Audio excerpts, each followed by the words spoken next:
안녕하세요, 여러분. 오늘도 즐거운 국어 시간입니다. 저번 시간에 이어서 계속 성장의 시간을 할 건데요. 저번 시간에 오늘 무엇을 할 건지 이야기를 분명히 했습니다. 우리가 오프라인 수업 때는 책을 읽고 온라인 수업 때는 그거에 해당해서 각각 여러 가지 질문들을 한다고 이야기를 했었어요. 그러면 일단 전체적인 우리 단원의 학습 목표를 한번 읽어볼게요. 학습 목표는 인간의 성장을 다룬 작품을 읽으면서 삶을 성찰하는 태도를 지닐 수 있다는 거예요. 그래서 우리가 오프라인 때는 인간의 성장을 다룬 작품 어떤 거죠? 네, 아몬드를 읽으면서 우리가 삶을 성찰하는데 오프라인 수업에서는 선생님이 여러 가지 글을 준비해 와서 그거를 같이 읽고 여러분들이 그 질문에 선생님이 던지는 질문에 대답을 하면서 삶을 한번 성찰해 보는 태도를 가지는 것이에요. 그래서 우리가 무엇을 배워야 할 것인지 이번 시간에는 어떤 내용들을 하는지 보면 인간다운 삶을 우리가 살기 위해서 어떤 가치를 지녀야 하는지 그리고 사회의 흐름에 따른 시대 인식이 어떻게 변해야 하는 거며 우리는 거기서 어떤 대처를 해야 하는지에 대해서 여러분들이 스스로 계속 고민하고 탐구할 수 있도록 저는 단지 질문을 계속 던지도록 할 거예요. 그래서 수업은 어떻게 흐르냐면 처음에는 발제문을 선생님이 읽어 드릴 거예요. 이제 그 발제문을 토대로 질문을 하게 되는데 그 질문에 여러분들은 자신의 생각을 쓰고 밴드에 올려주시면 됩니다. 그래서 발제문을 읽을 건데 제목은 눈뜬 자들의 도시는 전염병의 공포에 쓰러지지 않는다 라는 제목이에요. 이거는 공부는 정의로 나가는 문이다라는 인디고 서원에서 나온 책을 가지고 선생님이 가지고 오고 싶은 내용들을 쏙쏙 빼가지고 합친 글입니다. 자, 그래서 발제문을 이야기를 한번 해줘 보겠습니다. 여러분, 애니메이션 겨울왕국 아시죠? 거기에 반복되는 대사가 하나 있어요. 미래가 보이지 않을 때 네가 할 수 있는 것은 지금 해야 할 일을 하는 것뿐이란다. 라는 말이 있는데 이 말은 우리 사회에서 많은 문제를 해결할 수 있는 힘을 가지고 있습니다. 도대체 무엇이 정확한 문제의 출발이었는지, 수많은 문제를 해결할 수는 있을지 그것이 답이 없어서 우리가 깜깜하기도 합니다. 그렇다면 여기 겨울왕국에서 이야기를 한 것처럼 지금 당장 해야 할 일을 해야 합니다. 그게 우리는 뭔지 다 알고 있습니다. 그래서 국제보건의사인 폴 파머 씨는 우리에게는 만족스러운 이 세계가 그들에게는 철저하게 파괴적인 세계와 동일한 세계를 구조적인 폭력이라고 이야기를 합니다. 예를 들면 에어컨을 켜서 내가 만족스러워지면 바로 바깥에 실내기 바람을 맞는 세계는 파괴가 되고 그리고 모두가 원하는 대학에 들어갈 수 없고 오로지 시험 점수로 등수를 매겨서 능력을 재단하는 이 사회 속에서 내가 만약에 서울대에 입학하게 된다면 누군가는 불합격이 돼서 패배자가 되는 모습으로 이렇게 구조적 폭력을 쉽게 이해를 할 수 있을 것입니다. 모두가 누릴 수 없고 누군가가 독점해야만 하는 것을 지향하는 이 세계가 철저히 파괴적일 수밖에 없다는 것이에요. 이러한 것들을 봤을 때 분명히 사회에는 많은 문제들이 있고 우리는 그 문제가 뭔지 해결하기 위해서 어떤 것을 해야 할지를 고민을 해야 합니다.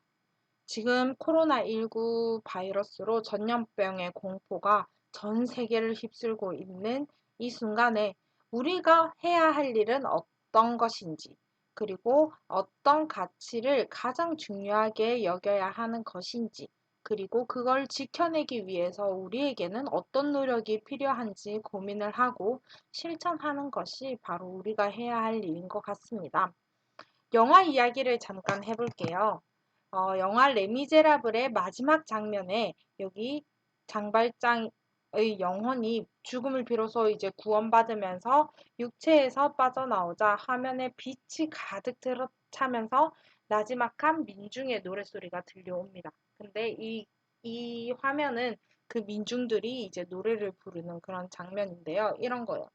Do you hear the people sing a song, a angry man? 뭐 이렇게 하는 건데요. 궁금한 사람들은 유튜브에 한번 쳐보길 바랄게요. 어, 장발장이라는 사람이 미리엘 주교가 자신이 베푼 조건 없는 선행으로 인해서 이제 새로운 세상에 눈을 뜨게 됩니다. 그렇게 해서 자기가 이제 주머니에 돈을 엄청 많이 넣어 다니면서 평생 눈앞에 고통받는 사람들한테 선의를 베풀고 또 사랑을 실천하고 그런 성인의 삶을 살죠. 그렇게 아침에 나갈 때 주머니에 돈을 가득 넣고 지나가면서 뭐 불쌍한 사람들이 보면 그 돈을 마구마구 나눠주는 식으로 그런 식으로 자신은 이때까지 자신이 살지 않았던 방식으로 그런 모습을 보여줘요. 근데 그는 고통받는 프랑스 민중이 처해 있는 구조적인 모습에는 관심을 두지 않았던 거예요. 그들이 왜 계속 가난을 대물림하고 불행한 처지에서 벗어나지 못하는가에 대한 고민은 끝까지 눈을 뜨지 못했지요. 그렇기 때문에 장발장의 헌신이 장발장 주변에 있는 몇몇의 약자들을 구원했긴 했지만 비참한 사람들을 끊임없이 만들어내는 그 시대를 변화시키지는 못했다는 거예요. 그리고 소설 눈먼 자들의 도시에는 이제 정말로 눈먼 자들이 나옵니다.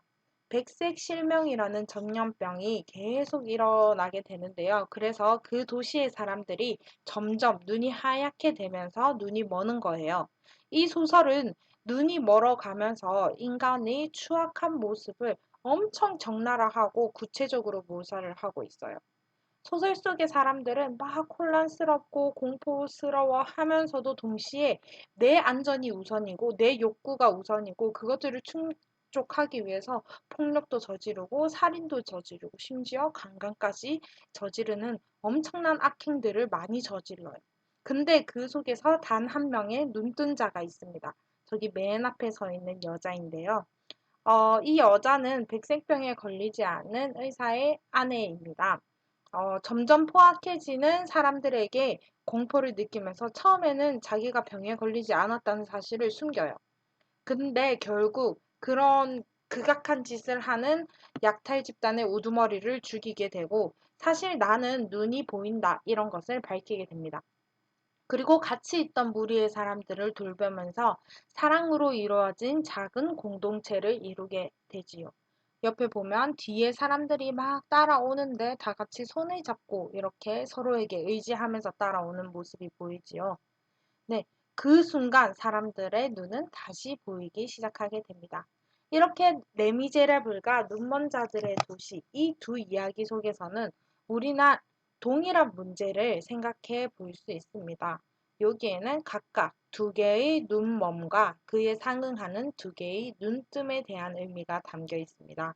첫 번째 눈멈은 뭐냐면 현대인 다수가 경험하고 있는 타인에 대한 책임과 배려와 같은 인간적인 가치를 상실하게 되는 것입니다. 하지만 이거는 어떠한 계기를 통해서 쉽게 회복되기도 합니다.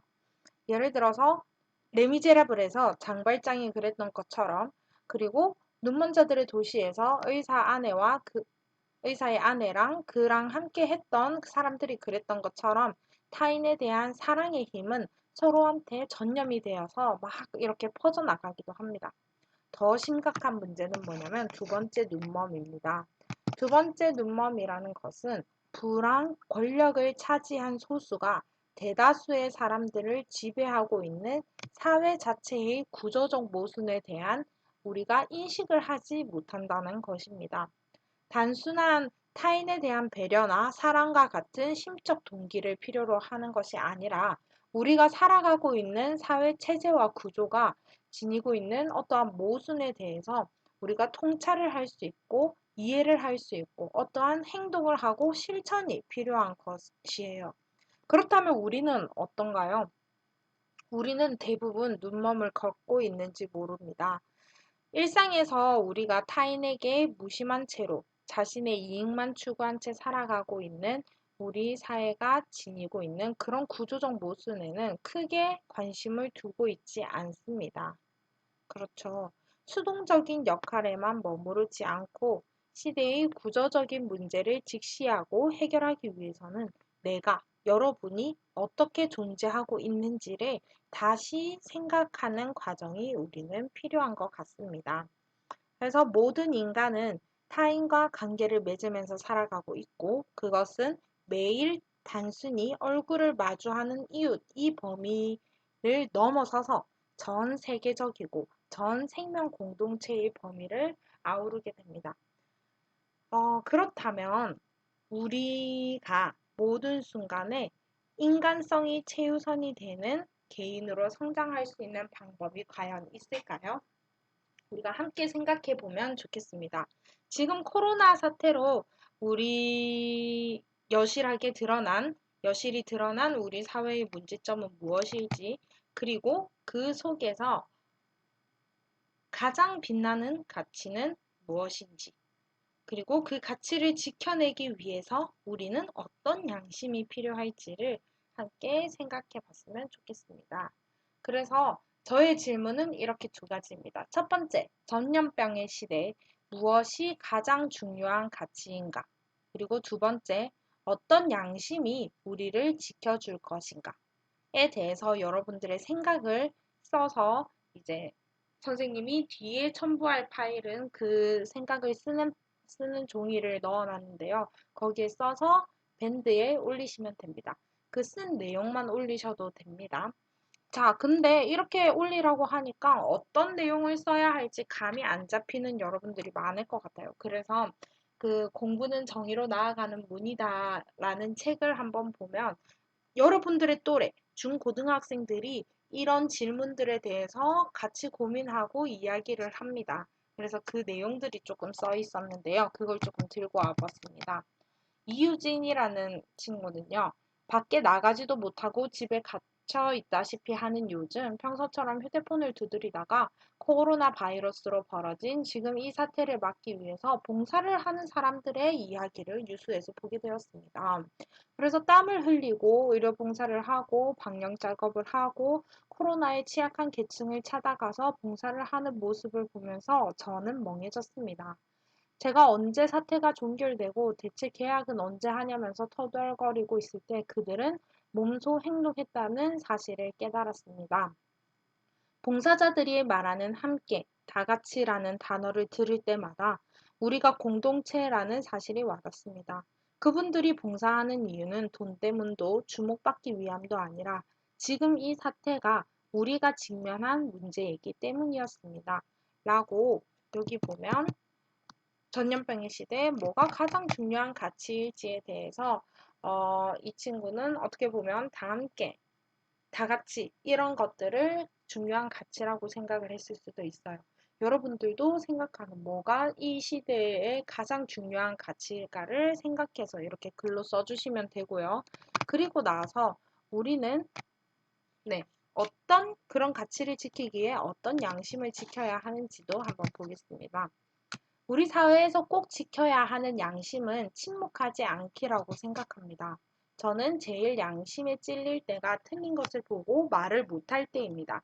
사실 저를 포함한 많은 사람들이 사회의 부당하거나 올바르지 않은 일을 보아도 외면하고 지나치는 경우가 많습니다. 특히 우리나라에서는 괜히 일을 크게 만들지 말자라는 생각 때문에 더더욱 침묵하게 됩니다. 하지만 불의의 시작이 침묵이며 침묵을 깨고 진실을 말하기 시작할 때 변화는 시작될 것입니다. 라고 16살 김지성이라는 친구가 이렇게 이야기를 했네요. 또 다른 친구는 이렇게 이야기를 했어요. 제가 생각하기에 양심은 남들이 옳은 일을 하지 않아도 나만큼은 옳다고 생각하는 일을 하는 것이라고 생각합니다. 죽어가는 사람을 봤을 때 목숨을 아끼지 않고 달려가는 그런 용기까지는 아니더라도 모든 사람이 편하다고 말하며 페트병을 쓸 때 나만큼은 페트병이 바다를 오염시키고 바다 생물들을 괴롭히게 하니까 사용하지 않겠다고 당당하게 말하는 행동들이 양심 있는 행동이라고 생각합니다. 작고 사소한 행동이더라도 나쁘다는 걸 알면 내가 약간 불편해지더라도 멈출 수 있는 그런 양심이 필요하다고 생각합니다. 라고 이렇게 글을 썼어요. 제 생각에 여러분은 이 친구들도 너무 잘 썼지만 더 뛰어난 생각으로 선생님을 깜짝 놀래킬 만한 글들을 쓸 것 같아요. 그래서 그 글을 쓰고 과제를 밴드로 제출을 할 거예요. 그래서 전체가 다 볼 수 있게 올리고 나면 선생님이 그 내용을 가지고 이제 다른 친구들은 어떻게 썼는지를 다음 시간에 함께 공유하도록 하겠습니다. 네. 오늘 수업은 과제를 하는 것 가지고요. 밴드에 올려주시길 바랍니다. 오늘 수업 듣느라 수고 많았습니다. 안녕.